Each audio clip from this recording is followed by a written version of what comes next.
Aujourd'hui, je voulais te parler d'un enseignement qui m'a été transmis par Vin Diesel lui-même. D'être ce mec qui dit non à une nana qui se pointe en petit string machin, tout ça, et qui lui dit vas-y, c'est servi sur un plateau, qu'est-ce que t'attends? Et de le regarder en face et de lui dire non. Et je ne suis pas peu fier. En mode, c'est quoi ton problème? Elle m'a fait comme dans le film. Le point faible d'un homme, c'est la femme. Si t'es quelqu'un qu'on déstabilise facilement avec un décolleté, attention à toi.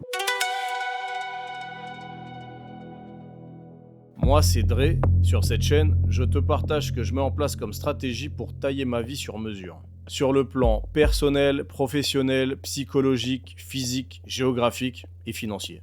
J'ai eu accès à des milieux dont la plupart des gens n'ont jamais eu accès. L'armée, le showbiz, le cinéma, le sport professionnel. Je me suis infiltré dans ces milieux pour en extraire qu'une seule chose.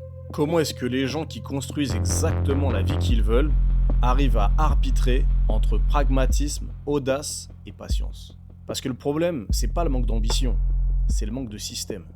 Et sans système, les émotions prennent les décisions. Et les émotions ont un bilan catastrophique sur le long terme. Ce que tu vas trouver ici, c'est pas de la motivation, c'est de la mécanique, des systèmes, des méthodes. Maintenant, revenons à la vidéo. Je ne sais pas si tu as entendu parler du film ou si tu as vu ce film, Un homme à part. Il n'est pas très bien noté. Bon, je t'avoue que le scénario tient sur un post-it. C'est pas une œuvre d'art scénaristique, mais comme toujours, il n'y a pas que du mauvais. Il y a une scène dans ce film qui m'a inspiré à un niveau, tu peux pas te rendre compte à quel point en fait. Ça m'a inspiré dans ma vie de jeune adulte. Je vivais à Paris à cette époque-là quand j'ai vu ce film-là. C'est l'histoire d'un flic qui est dans une brigade spéciale et il vient de faire tomber un gros narcotrafiquant. Il est super content, toute l'équipe super contente, mais le narcotrafiquant, pas tellement. Donc il envoie une équipe, mais il y a sa femme qui est là ce jour-là. Du coup, tout le monde se prend une bastos, mais elle s'en prend une bonne. Et elle ne survit pas à ça. Vin Diesel se réveille, il est archi vénère, il a perdu l'amour de sa life. Du coup, il part en croisade, le mec. Il décide d'infiltrer le cartel, de remonter tout en haut de la chaîne de commandement pour retrouver le gros bâtard qui a envoyé une équipe sur son dos. Et il se fait passer lui-même pour un trafiquant. Bref, on arrive à cette scène où il vient de signer le deal avec un gros trafiquant. Je crois que c'est l'avant-dernier boss final. Un truc dans le genre. Et une fois qu'il conclut le deal, ils sont dans un nightclub. Le mec, il fait venir une stripteaseuse. Ou je crois elle débarque d'elle-même. Bref, elle se met sur les genoux de Vin Diesel sans lui demander son avis. Et elle lui dit un truc du genre « Salut beau gosse ». Tu vois, elle lui touche les épaules comme ça et tout. Et lui, dans le film, il la regarde. Mais genre, regard froid, le mec. Un frigo. Et il lui dit « Dégage de mes genoux ». Elle est choquée, la meuf. Et elle lui dit vas-y, casse-toi, connard. Elle est vénère, ce qui peut se comprendre. Elle ne faisait que son job. Et le trafiquant en face de lui commence à ricaner. Et Vin Diesel, il ajoute à la nana, pendant qu'elle s'éloigne, tu devrais un peu plus te respecter. Fais l'éducateur. Bref. Et le trafiquant en face de lui, il rigole, il lui fait qu'est-ce qui va pas, mec? T'es une tarlouse ou quoi? Et là, Vin Diesel, visage encore plus fermé, parce que déjà c'était en mode frigo. Il lui dit t'as dit quoi là? Vas-y, répète en gros. Et tout le monde commence un peu à se chauffer, la main sur le gun. Tu sens qu'on s'approche d'une impasse mexicaine. En mode, les gars, je suis bouillant. Et la meuf là comme ça, j'en ai rien à péter. Mais pourquoi? Parce qu'il est là pour se venger. Il a une mission, on est d'accord. Et puis il aimait sa femme plus que tout, donc clair comme de l'eau de roche. Sa mission est claire. Pourquoi cette scène m'a inspiré? C'est-à-dire un gars qui a une mission, il a un truc à faire de carré, peut-être pour son business ou pour, peu importe, sa vie personnelle, quelque chose qui lui tient vraiment à cœur, mais d'être ce mec qui dit non à une nana qui se pointe en petit string machin, tout ça, et qui lui dit vas-y, c'est servi sur un plateau, qu'est-ce que t'attends? Et de le regarder en face et de lui dire non. C'est déjà arrivé. Avec mes yeux. C'est déjà arrivé. Et je ne suis pas peu fier, parce que visiblement, cette fille, à l'époque, avait été littéralement choquée. En mode, c'est quoi ton problème? Elle m'a fait comme dans le film. Mais c'est quoi ton problème, mec? Je lui dis non, j'ai des trucs à faire. Et c'est sérieux. Me lever tôt. Bref, demain, j'ai une mission. Et pourquoi c'est si important? Parce qu'il faut comprendre une chose, messieurs. Le point faible d'un homme, il n'y en a pas 15 000 en vrai. C'est la femme. Et je ne blâme pas les femmes quand je dis ça. Attention, les femmes sont ce qu'elles sont et font ce qu'elles font. Elles font ce qu'elles ont à faire. Elles sont là, elles vivent leur life. Mais les gars,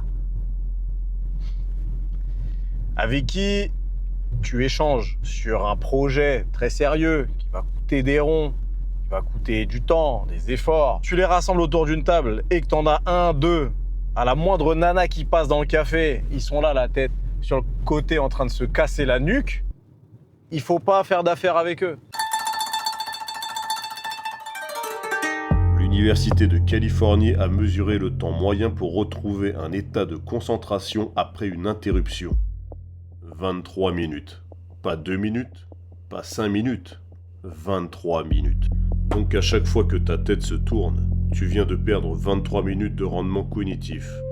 Maintenant multiplie ça par le nombre de fois où ton regard décroche dans une journée de travail. Et j'ai rencontré d'autres gars, focus business, ils m'ont dit la même chose. Dès qu'ils détectent dans le groupe un gars ou plusieurs qui sont trop distraits par les nanas, ils dégagent.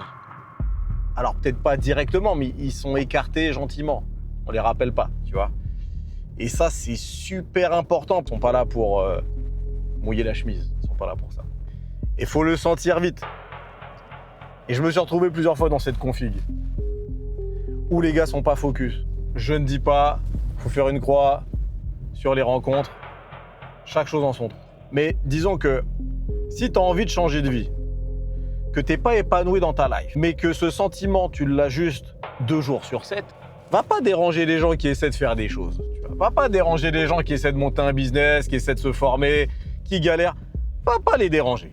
T'es pas prêt, c'est pas grave. Et si t'es dans cette config où toi t'es déjà prêt, que tu sens que bon, les personnes avec lesquelles t'essaies de faire des choses sont pas focus, je les rappelle pas, c'est ok, tu vois.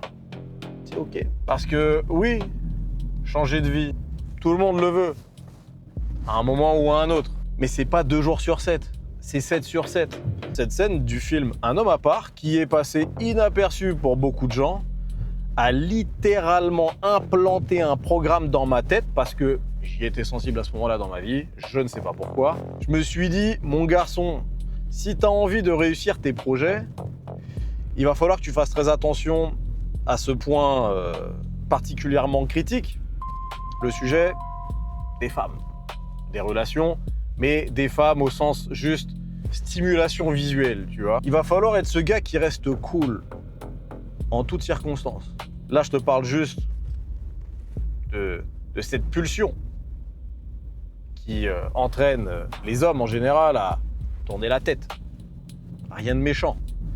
Si ça t'empêche de te concentrer, ça, c'est pas bon du tout. Vraiment pas bon. L'étude publiée dans le Journal of Experimental Psychology a montré que même recevoir une notification sans la lire génère le même niveau de distraction cognitive qu'interrompre physiquement quelqu'un. Le signal suffit, le cerveau est déjà parti. Vin Diesel dans cette scène, il a neutralisé le signal, pas parce qu'il est insensible, parce qu'il avait une hiérarchie claire dans sa tête, et c'est là le vrai problème. La plupart des gens n'ont pas de hiérarchie, ils ont des intentions. Je peux te dire, j'ai bossé dans des milieux très masculin. L'aéronautique et l'armée. Alors l'armée, j'y ai fait un passage assez court, je t'expliquerai un autre jour. Mais c'est très drôle ce qui se passe. Les gars sont là, ça rigole, ça parle de cul, ça lâche des caisses, ça rote. Ah, des gros bourrins. Il y a une nana qui arrive. Les mecs deviennent raides, disciplinés, sages, des enfants. Littéralement des enfants. Mais des enfants qu'on aurait presque grondés. Alors que là, personne ne les a grondés, mais tu sais, ils se font un peu mignons. Ah, c'est très drôle à regarder. C'est dire que dans un espace où les mecs full testo, tu mets une nana au centre, ça change toute l'ambiance. Et si la nana est un peu sexy, alors là, c'est fini. Combien de fois j'ai vu cette situation où les mecs sont en train de bosser, ils n'y arrivent plus. C'est un fait. C'est un fait. C'est pas systématique. C'est très très fréquent. C'est tout ce que je dis. Et là, clairement, tu te retrouves dans une situation où le mec, t'as envie de lui dire « Ouh, ça y est, on peut reprendre où on en était ?» Ou là, t'as besoin d'aller prendre une douche froide. Talon d'Achille. Gros talon d'Achille. Ça mériterait un mème de Achille avec Brad Pitt. Et au niveau de son talon, une nana genre hyper sexy comme ça. C'est ça le talon d'Achille d'un mec. Et sur une grande partie de sa vie, parce qu'il y a les pépés pervers aussi, hein. Ça s'arrête pas en fait. Et ça fait clairement partie de tout un ensemble de compétences. Ça, c'est une soft skill, comme ils disent, une compétence douce. C'est pas genre apprendre à coder ou un truc très tangible. Là, c'est quelque chose qui est de l'ordre de la psychologie, tu vois. Selon le moment, selon la phase dans laquelle tu te trouves aujourd'hui dans ta life, ça peut fluctuer et ça peut être décisif si tu es dans une phase critique où là, tu dois avoir tous les trous de tes tranches de gruyère alignés, quoi, tu vois. Parce que des fois, tu as une opportunité qui ne se représentera pas, donc tu dois être prêt, complètement concentré. Et si à ce moment-là, tu tournes la tête, eh ben, tu sors du virage, hein, tout simplement. Hein. C'est comme au rallye. Hein. Le pilote, s'il décroche ses yeux une fraction de seconde de la route, peut le faire atterrir dans un McDonald's. C'est une réflexion intéressante à avoir avec soi-même vis-à-vis de ses objectifs, par respect pour soi, tout simplement. Parce que les pulsions, ça fait partie de notre nature d'être humain. Si t'es quelqu'un qu'on déstabilise facilement avec un décolleté, attention à toi. Faut être vigilant. Alors je dis pas faut être hermétique à ses pulsions, à ses émotions dans l'absolu, clairement pas. D'ailleurs, j'ai échoué à plusieurs reprises. Hein. Je me suis laissé guider par mes pulsions. Bon, bah, j'ai vu ce que ça m'avait coûté. Hein. C'est pas mal en soi, mais tu vois la façon dont ça peut rapidement te dévier de ce que tu as construit. Et comme je le dis souvent, construire, c'est très dur. Ça demande du temps, de l'attention, parfois de l'argent et plus. Détruire, ça se fait comme ça. On valorise beaucoup plus ce qui tend à la construction que ce qui tend à la destruction. Parce que ça ne demande aucun effort de détruire. Avec 2 neurones, tu peux détruire. Vraiment. Par contre, pour construire, ça demande beaucoup de compétences, beaucoup de skills. Encore une fois, pas quelque chose à appliquer tout le temps et dans l'absolu. Mais il faut bien comprendre que quand tu traverses une phase critique où tu cherches à te développer, peu importe sur quel sujet, c'est à ce moment-là qu'il faut être bien conscient de ce qui est en train de se passer émotionnellement et où ça risque de te conduire si tu fais pas gaffe. Voilà. On a perdu beaucoup de soldats en cours de route. C'est tout ce que j'ai à dire. C'était Dre Shinobi et je te dis à très bientôt pour de nouvelles aventures.